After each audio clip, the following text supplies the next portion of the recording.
Hello बच्चों, हिंदी हिंदी व्याकरण पाठमाला में तुम सबों का स्वागत है। कुछ चुनिंदा हिंदी के प्रश्नोत्तर के साथ उपस्थित हूँ।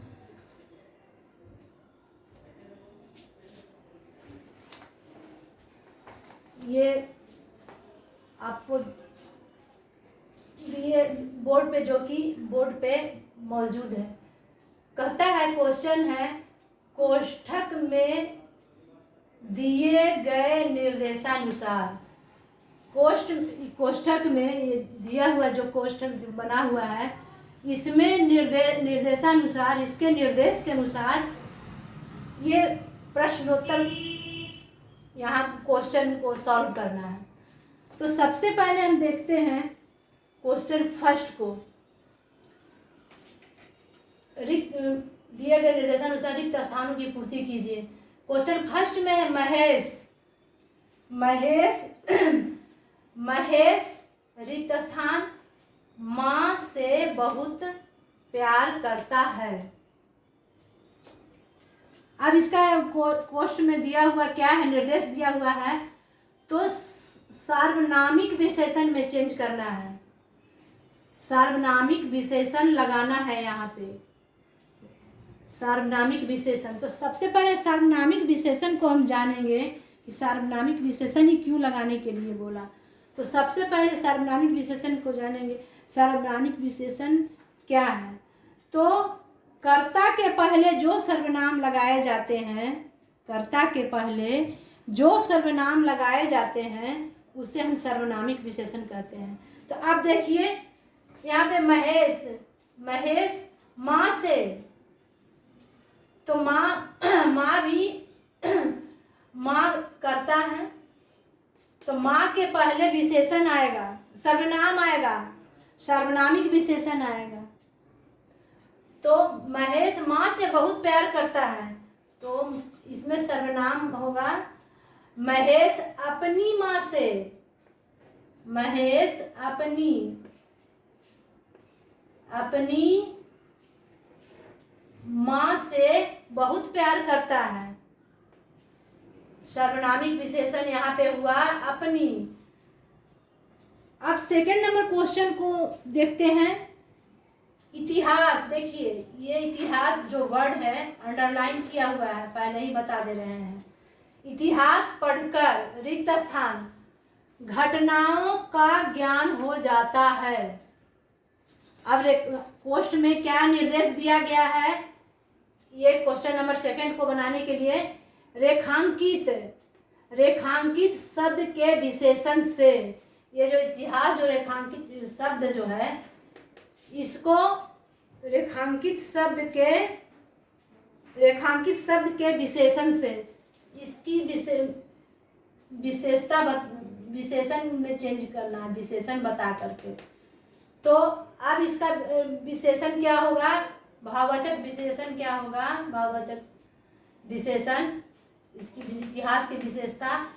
इतिहास पढ़कर ऐतिहासिक, इतिहास का ऐतिहासिक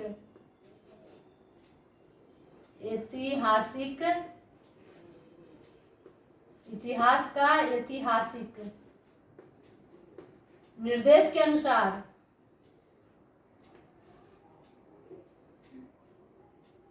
ऐतिहासिक घटनाओं का ज्ञान हो जाता है। अब थर्ड नंबर क्वेश्चन में आते हैं। यहाँ भी देखिए समाज जो है, समाज को रेखांकित किया गया है, इसी से क्वेश्चन है। समाज में रहते हुए रिक्त स्थान बंधन नहीं त्याग सकते। अब क्या है, कोष्ठ में क्या निर्देश दिया गया है, रेखांकित शब्द के विशेषण से, रेखांकित शब्द के विशेषण से। और समाज का विशेषण क्या होगा, सामाजिक, समाज में रहते हुए सामाजिक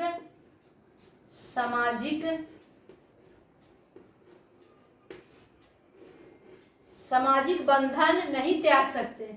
अब क्वेश्चन नंबर 4 है, पापा रिक्त स्थान सेब लाए।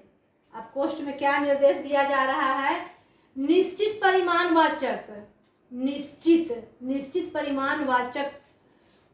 में यहाँ पे प्रयोग करना है। निश्चित परिमाणवाचक, निश्चित परिमाणवाचक क्या है? एक निश्चित परिमाण मीन्स क्या था? परिमाण की परिभाषा में, परिमाण की परिभाषा में जहाँ नाप तौल का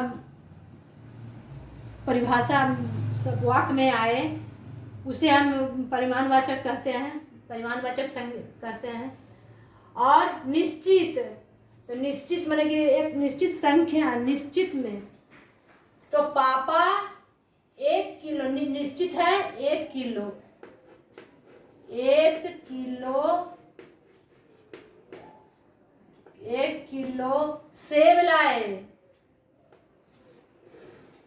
अब क्वेश्चन नंबर 5 है,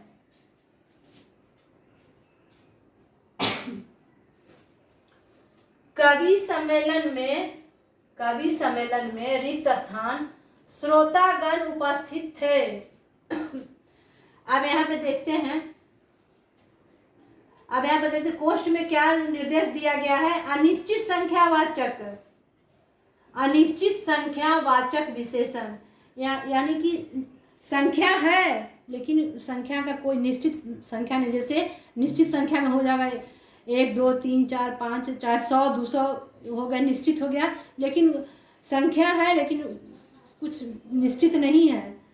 तो यहाँ पे अनिश्चित संख्यावाचक क्या हो जाएगा? कवि सम्मेलन में कुछ श्रोतागण, क्या हो जाएगा यहाँ पे? अनिश्चित हो जाएगा कुछ, हमको ज्ञान नहीं है, कुछ श्रोतागण उपस्थित थे।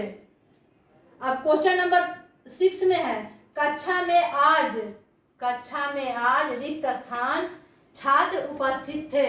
अब यहाँ क्या दिया? निश्चित संख्यावाचक विशेषण, निश्चित संख्यावाचक विशेषण लगाकर यहाँ पर वह रिक्त स्थान को पूर्ति करना है। और निश्चित में लिखेंगे संख्या लिखेंगे 30 32 60 65, कुछ जितना भी क्लास में होते हैं बच्चे उतना हम लिखेंगे। तो इसमें कक्षा में आज 35 बच्चे, 35 निश्चित, हम निश्चित संख्या डाल रहे हैं 35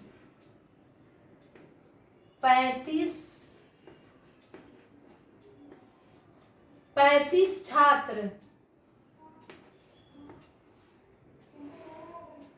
35 छात्र उपस्थित से निश्चित हो गया। 35 एक संख्या है, निश्चित संख्या है, छात्र उपस्थित थे। अब क्वेश्चन नंबर 7 में, नगर में रहने वाले को, यहाँ नगर अंडरलाइन है, नगर शब्द को अंडरलाइन किया गया है। नगर में रहने वाले को रिक्त स्थान कहते हैं। रेखांकित शब्द के विशेषण, रेखांकित शब्द को विशेषण बताना है। नगर में रहने वालों को नगर का क्या होगा विशेषण? नागरिक। नगर में रहने वाले को नागरिक कहते हैं, नागरिक कहते हैं। तो कुछ इसी तरह के चुनिंदा हिंदी के प्रश्नोत्तर के साथ फिर से उपस्थित होंगी। आज की यहीं तक की वीडियो।